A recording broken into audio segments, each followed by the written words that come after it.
মধ্যপ্রাচ্যের অন্যতম শ্রম বাজার হচ্ছে কুয়েত। দেশটিতে বিভিন্ন পেশায় নিয়োজিত আছেন প্রায় ৩ লক্ষ বাংলাদেশি প্রবাসী।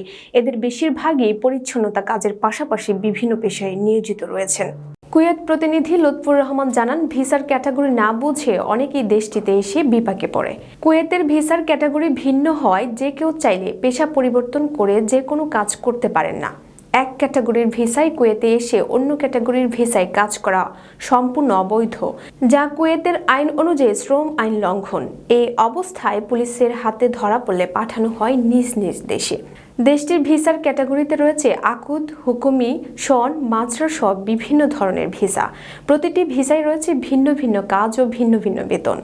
বিভিন্ন ধরনের ভিসার মধ্যে বেশি সুযোগ মিলে আহলি ভিসা। বিশেষ করে কোম্পানি কাজের জন্য এই ভিসা দেয় দেশটির সরকার। যে কেউ চাইলে বছর শেষে এই ভিসা পরিবর্তন করে যেতে পারেন অন্য কাজে। কিন্তু অন্য ভিসায় দীর্ঘদিন কারো কাজ করার অভিজ্ঞতা থাকলেও আকামা পরিবর্তন না হওয়ায় বছরের পর বছর থাকতে হয় একই কাজে।